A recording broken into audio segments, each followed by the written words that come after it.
Good morning बच्चा party. आज लोग स्टार्ट करते हैं फ्लूइड्स। लिक्विड्स,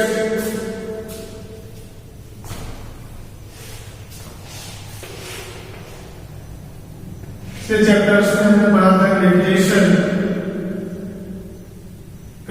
में laws of gravitation, equations of motion under gravity, etc. etc.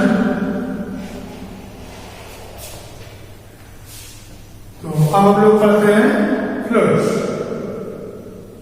हमने मान लिया कोई वेसल है, कोई बर्तन है और इसमें कोई भी लिक्विड भरा हुआ है, कोई भी लिक्विड भरा हुआ है, कोई भी लिक्विड इसमें भरा हुआ है, तो हम ये देखते हैं कि ये लिक्विड इसकी सरफेस पे कोई फोर्स लगाता है। कैसे देखते हैं? हम ऐसे देखते हैं कि मान लो हमने ये डस्टर लिया और इस डस्टर को, हल्का डस्टर है, इसके ऊपर ऐसे डाला। इसे डालने पर इसे दबाते हैं तो हमें ऐसा लगता है कि ये डस्टर ऊपर की ओर आ रहा है, कभी हल्का है, तो ये नीचे नहीं जाता है। तो इसका मतलब ये लिक्विड फोर्स लगाता है।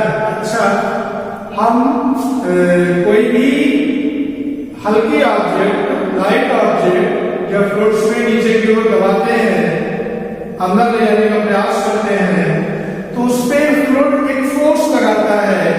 उस फोर्स को कहते हैं बेटा थ्रस्ट या अपथ्रस्ट। क्या कहते हैं?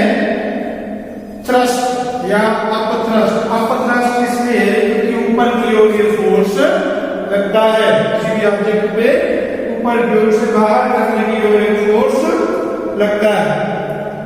होता क्या है, कह सकते हैं कि एक लिक्विड किसी भी ऑब्जेक्ट पे नॉर्मली ऊपर की ओर एक फोर्स लगाता है, जिसे हम कहते हैं अपथ्रस्ट या थ्रस्ट। लिक्विड किसी भी ऑब्जेक्ट पे ऊपर की ओर एक फोर्स लगाता है, जिसे हम अपथ्रस्ट या थ्रस्ट कहते हैं। तो इसकी डेफिनेशन क्या लिखेंगे? इसकी डेफिनेशन लिखेंगे, the force acting normally, the force acting normally to the surface of liquid, to the surface of liquid on any body is known as thrust, तो भैया ये thrust होता क्या है? ये फोर्स ही होता है। तो इसका यूनिट क्या होगा? तो इसका यूनिट होगा न्यूटन। क्या होगा? न्यूटन। इसका यूनिट न्यूटन होगा। और अच्छा, फोर्स भैया कैसी क्वांटिटी होती है? स्केलर या वेक्टर? तो फोर्स वेक्टर क्वांटिटी होती है। तो कैसी क्वांटिटी हुई? Vector quantity. कैसी क्वांटिटी हुई? Vector quantity. बिल्कुल। चलो, न्यूटन इसका यूनिट होता है। न्यूटन की जगह इसका एक और यूनिट होता है, अनदर यूनिट। अनदर यूनिट होता है इसका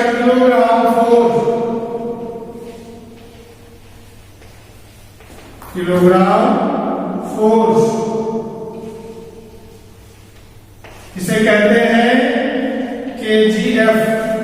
भैया क्या कहते हैं? kgf। इसका अनदर यूनिट होता है किलोग्राम फोर्स, जिसे कहते हैं kgf। बात समझ आई? थ्रस्ट वाला क्या होता है? थ्रस्ट एक तरीके का फोर्स होता है, एक ऐसा फोर्स जो लिक्विड की सरफेस पे नॉर्मली एक्ट करता है बाहर की ओर, उसे थ्रस्ट कहते हैं। ये वेक्टर क्वांटिटी होती है, इसका यूनिट न्यूटन होता है और उसका एक दूसरा यूनिट kgf, किलोग्राम फोर्स भी होता है। थ्रस्ट के बाद हमारा प्रश्न में एक क्वांटिटी बनने को आती है प्रेशर।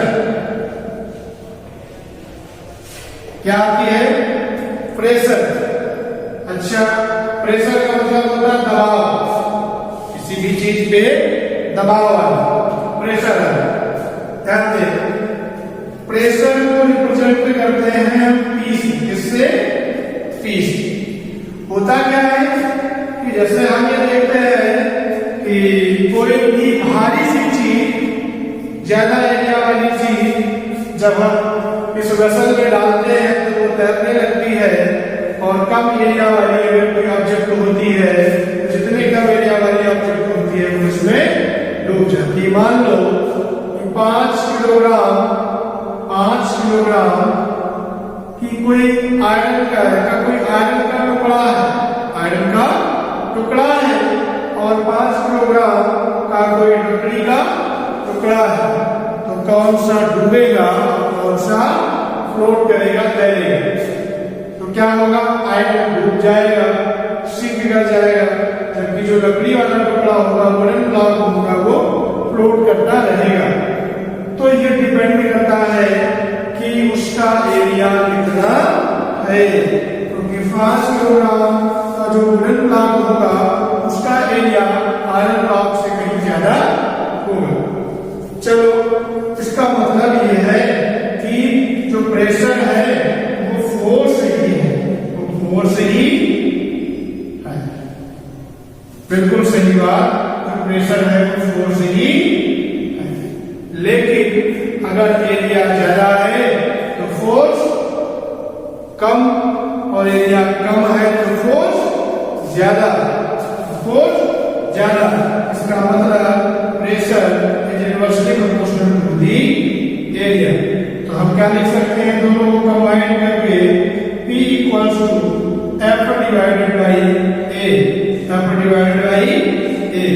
बच्चों ध्यान दें, यहाँ रखना नहीं है, हमें रखना नहीं है, हमें काम करना है लॉजिक पे, हमें काम करना है लॉजिक पे। हम लॉजिक देखते हैं, फोर्स अप्लाई हुआ, कितने एरिया पे अप्लाई हुआ, तो पर यूनिट एरिया पे जो फोर्स अप्लाई होता है उसे क्या कहते हैं?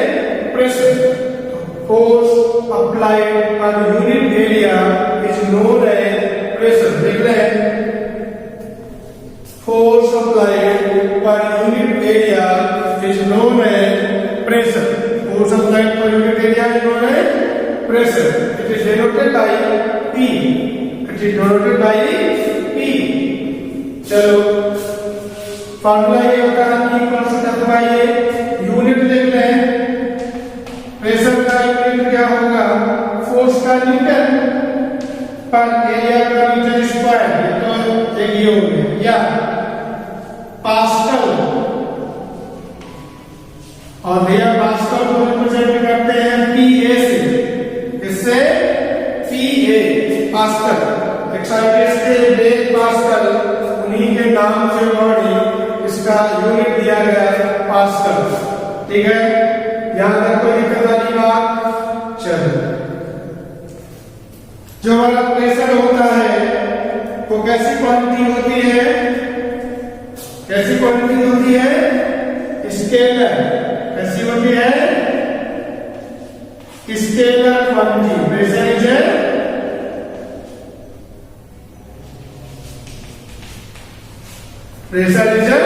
a scalar quantity।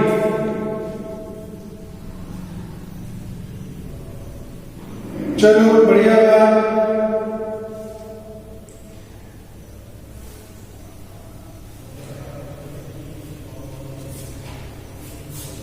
हाँ भैया, एक चीज आप देख रहे हैं, बहुत अच्छी बात है।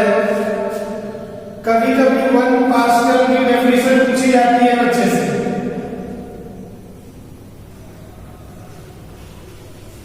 1 पास्कल, ध्यान दें, if F equals to 1 Newton and A equals to 1 meter square, तो क्या P equals to 1 पास्कल हो जाएगा? अरे हाँ ना बोलना पड़ेगा, P equals to 1 पास्कल हो जाएगा। P equals to 1 pascal. 1 pascal की डेफिनेशन हमें क्या मिली? If applied force into is 1 Newton and area of the body is 1 meter square, then the pressure will be 1 Pascal. The pressure will be 1 Pascal. अब इसे दूसरे language में कैसे define कर सकते हैं? If 1 Newton is applied on the area of 1 meter square, then pressure will be 1 Pascal. Then pressure will be 1 Pascal. कोई दिक्कत वाली बात? चलिए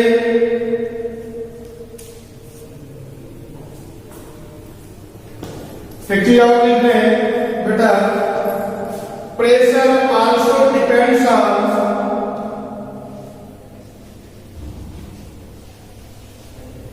pressure also depends on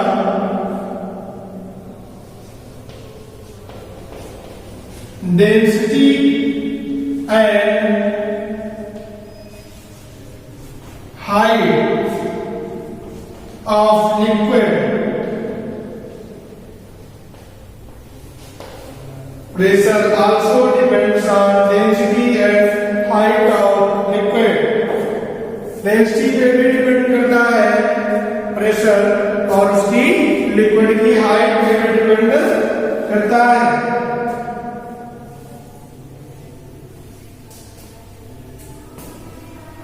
भैया प्रेशर के कुछ और यूनिट होते हैं। अनदर यूनिट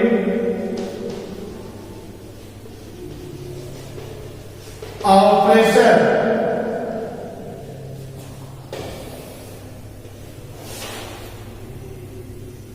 atmosphere 1 atm, ये भी प्रेशर का यूनिट होता है। atm 1 bar और 1 tau। हमारा 1 atm इक्वल्स टू होता है 10⁵ पास्कल। ये अप्रोक्सीमेट होता है 10⁵ pascal. 1 bar equals to 1 atm लगभग।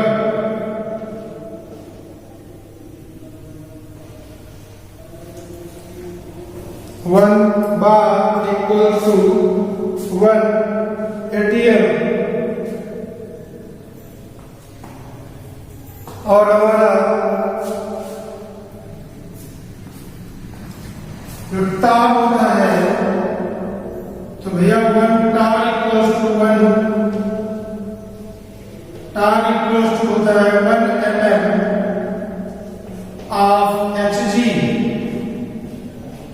Hg मरकरी होती है, मरकरी से कि 1 mm हाइट जितना प्रेशर लगाती है उसे कहते हैं 1 टॉ। क्या कहते हैं? 1 टॉ।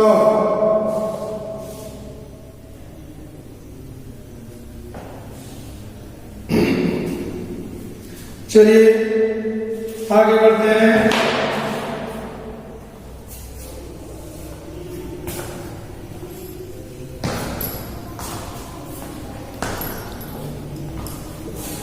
प्रेशर के कुछ एप्लीकेशंस मैं आपको बताता हूं।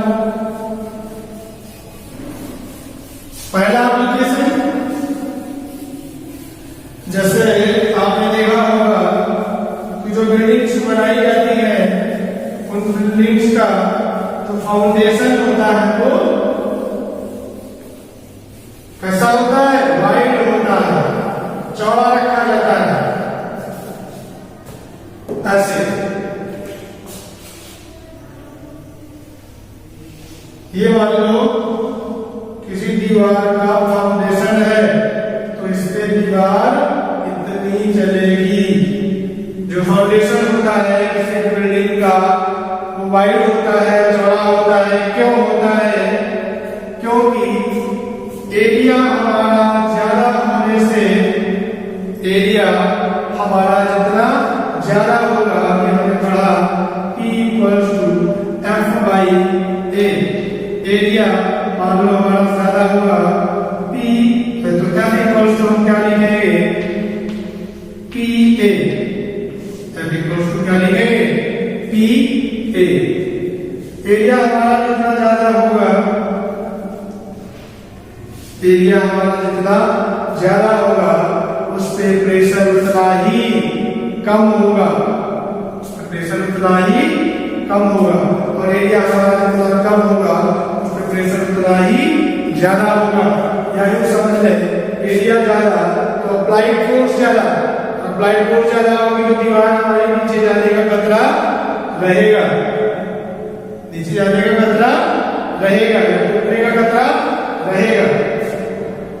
इसलिए एरिया होता है वो वाइड रखा जाता है, जो फाउंडेशन होता है वो वाइड रखा जाता है। जो हाई राइज बिल्डिंग्स होती है, ऊंची ऊंची इमारतें होती है, लेकिन foundation of high rise buildings, the foundation of high rise buildings is wide,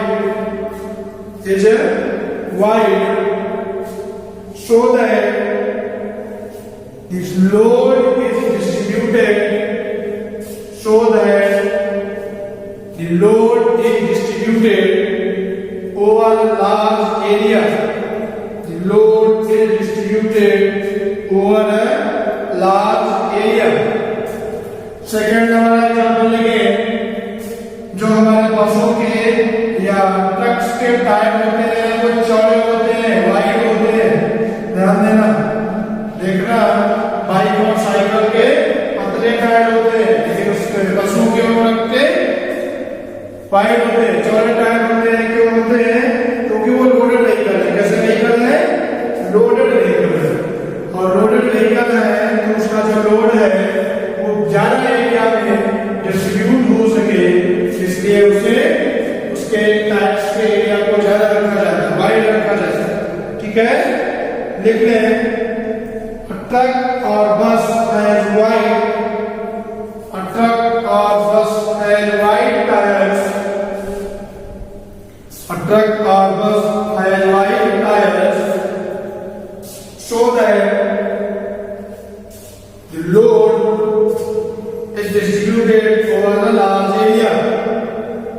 The load is distributed over a large area.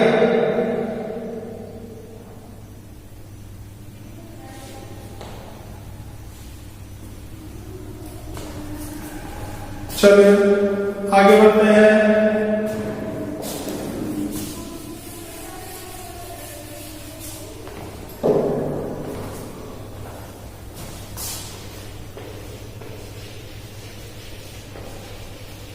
Pressure exerted by liquid column. Pressure exerted by liquid column.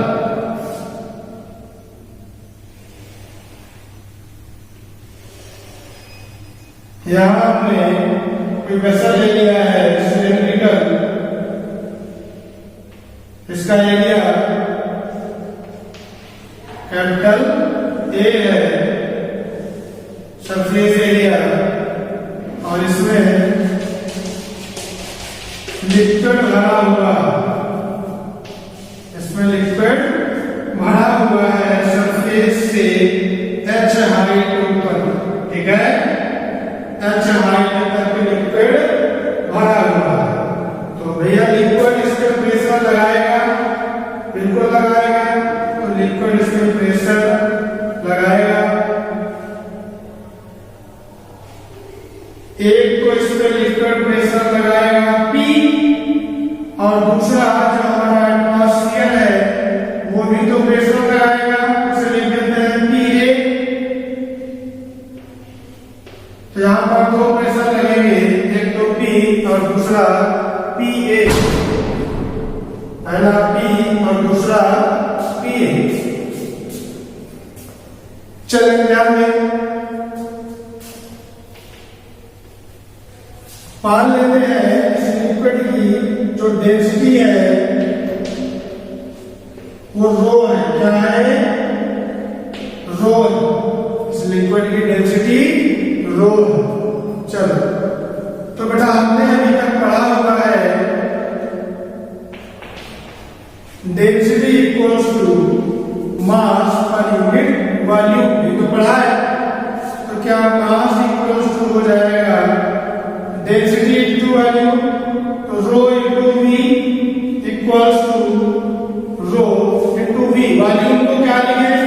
क्या volume को लिखा जाता है area into height. Volume को क्या लिखा जाता है? Area into height. एरिया क्या होता है? Length into breadth. वॉल्यूम का फॉर्मूला हमारा एरिया इनटू हाइट होता है।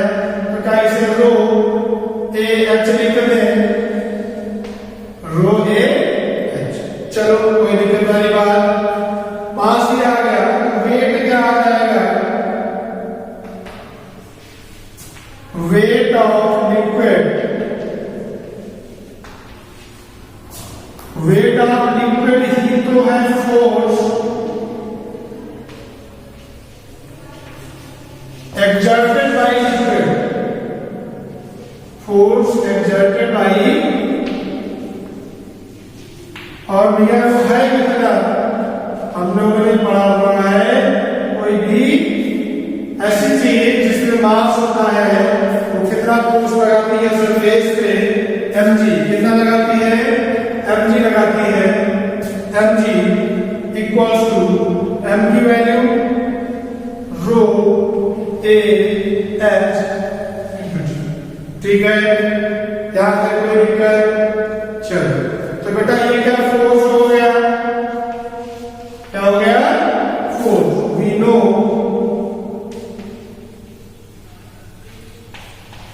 Pressure P equals to F divided by A equals to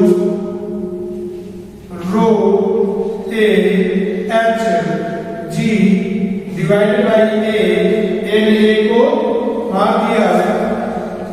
P equals to rho ji H. कोई दिक्कत वाली बात? Pressure exerted by a liquid, pressure exerted by a liquid, P equals to rho ji H. Rho ji H.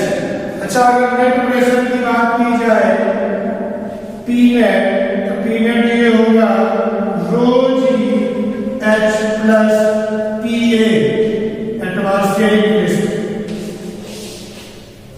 Atmospheric pressure लगाएगा तो P A अलग रहेगा। Liquid कितना pressure लगा रहा है? रो जी एच। बेटा रो क्या है? Density of liquid. G acceleration due to gravity, h height from the surface of liquid, height from the surface of liquid, या कह सकते हैं depth from the surface of liquid, depth from the surface of liquid। कोई दिक्कत वाली बात?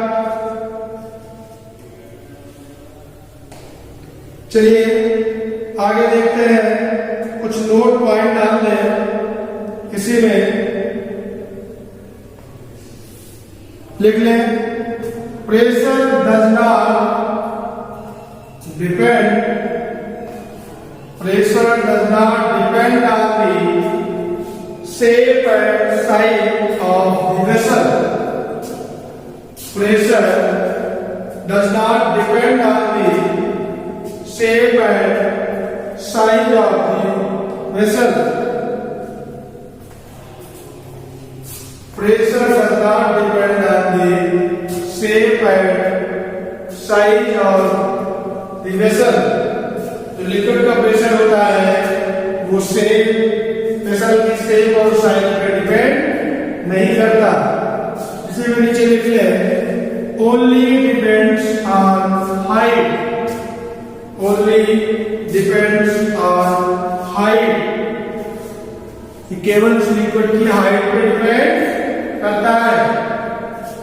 only depends on height।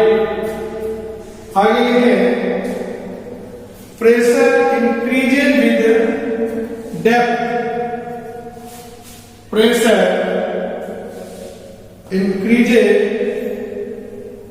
with depth from free surface of liquid. Pressure increases with depth from free surface of liquid. From free surface of liquid. ध्यान दें, pressure increases with depth from free surface of liquid. मतलब liquid की जो free surface होती है उससे जो depth होती है जैसे जैसे बढ़ेगी तो प्रेशर भी बढ़ेगा। कि हमने कोई दूसरा वेसल लिया और इसमें यहां तक ऐसे पानी भर दिया, कोई लिक्विड भरा है, एक इसमें होल हमने यहां करा और एक होल यहां करा, तो यहां जो प्रेशर होगा माना P1 और यहां जो प्रेशर होगा P2, तो हमारा जो पॉइंट है वो क्या कहता है, ये फ्री सरफेस है। ये क्या है, फ्री सरफेस है। तो हमारा पॉइंट कहता है P2 is greater than P1। तो प्रेशर है और जैसे जैसे फ्री सरफेस से हाइट बढ़ती है, इसकी हाइट कम है, H1 है, इसकी हाइट ज्यादा है, H2 है, तो ये ज्यादा है, P2 का प्रेशर ज्यादा है।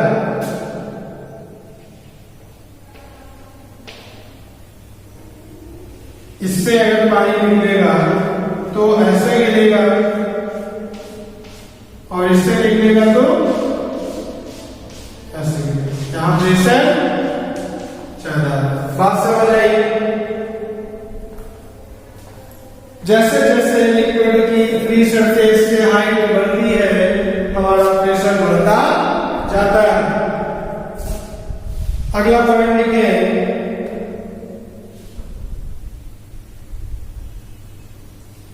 pressure acts in all directions.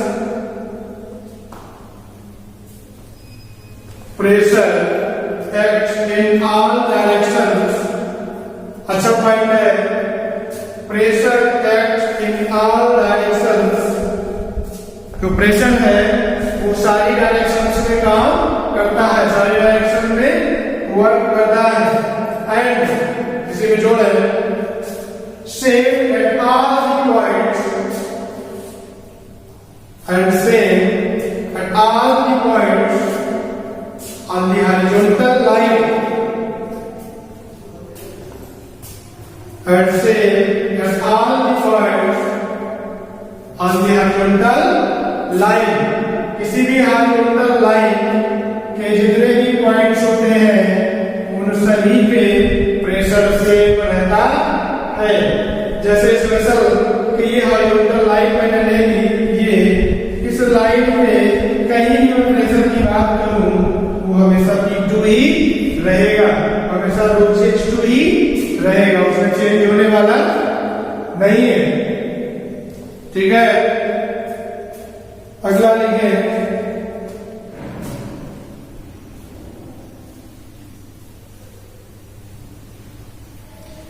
consequence of P equals to rho g h। अगली हेडिंग डालें,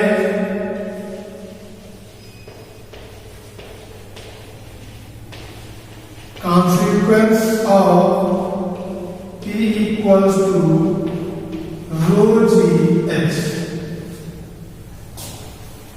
consequence of P equals to rho g h।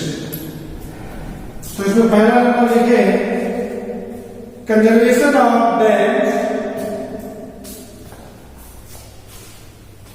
पहला नंबर लिखें, conservation of construction of dams. Construction of dams और दूसरा लिखें, water supply system.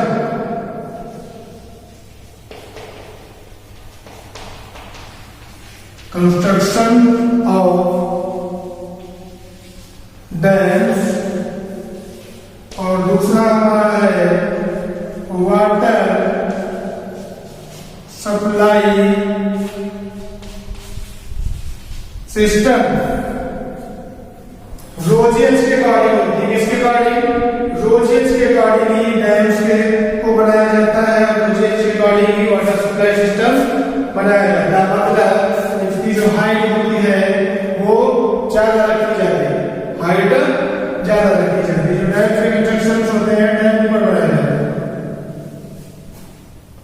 ऊपर से जब पानी नीचे आता है, ऊपर से जब पानी नीचे आता है तो प्रेशर बढ़ जाता है, और प्रेशर बढ़ जाता है तो उसकी जो स्पीड होती है वो ज्यादा होती है।